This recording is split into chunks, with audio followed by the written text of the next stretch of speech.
बेवहाय नोंथाङा बर' रावजों सानफ्रोमबोनि बर' खौरां, सोलोंथायारि, थुलुंगायारि आयदा आरो गोनां फोरमायथि मोनबाय थागोन। आपडेट था, थुलुंगा जानानै था। सेथि खौराङावनो दङ बिटिआरआव साख्रि ओंखारदों। बिटिआरआव बिजिटिसिनि 420 गोदान नेहाथारिनि मासि फोसावदों। बिटिसिनि मिरु सायख' बर्डआ बिटिआरआव गुदि थाखोनि खुंथायखौ गोख्रों खालामनो थाखाय गोदानै दाजानाय बिजिटिसिनि मोन 420 मासियाव थिसननायनि बाथ्रा फोसावदों। आरजाथाव बिनायसाफोरा मावख'आरि वेबसाइट www.centralselectionboard.com थांनानै 24 मार्चनिफ्राय 7 एप्रिल 2025 सिम अनलाइन आर'ज गाबहरनो हागोन। मानगोनां गाहाय मावफुं सोद्रोमा श्री प्रमद बर'नि दैदेननायाव लानाय बे हाबाफारिनि थांखिया ओनसोलारि खुंथायखौ बांहोनाय आरो बिटिआरनि सुबुंफोरनि थाखाय गोदान साख्रिनि खाबु सोरजिनाय।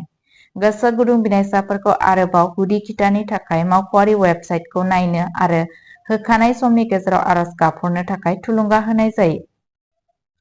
नैथि खौराङावनो दङ आसाम सोरखारा इमप्लयिज फाइनेन्सियेल सिकिउरिटिनि थाखाय जारिमिनारि बेथन पेकेज बेखेवदों। सोरखारि साख्रिआवलाफोरनि थाखाय राङारि रैखाथिखौ रोखा खालामनायनि फारसे मोनसे मख'जाथाव आगानाव मानगोनां गिबि मन्थ्रि डक्टर हिमन्त बिश्व शर्मानि नोजोरगोनां दैदेननायाव आसाम सोरखारा मोनसे गिदिर हाबाफारि लाबोदों। मोनसे जुनिया रायजो सोरखारनि बेथन पेकेज जागायनो थाखाय गाहाय बेंकफोरजों मोनसे जारिमिनारि गोरोबथानि गोरोबथायाव सागान होनाय जादों। बे हाबाफारिया आसामनि सोरखारि मावफारियाफोरनि थाखाय राङारि मुलाम्फा आरो बीमा कभारेजनि मोनसे फारि लाबोयो, जेरावहाय दं फारियै 1 कौटि प्लास पार्सनेल एक्सिडेन्टेल इन्सुरेन्स, 2 कौटि एयार एक्सिडेन्टेल इन्सुरेन्स, 1 कौटि अरायथा गासै बेंगुरा कभार, 80 लाख पार्मानेन्ट पार्टेल डिसेबिलिटि कभार, 10 लाख प्लास टार्म लाइफ इन्सुरेन्स, मावफारियाफोर आरो बिसोरनि नखरफोरनि थाखाय बाहायनो हाथाव सावस्रि बीमा।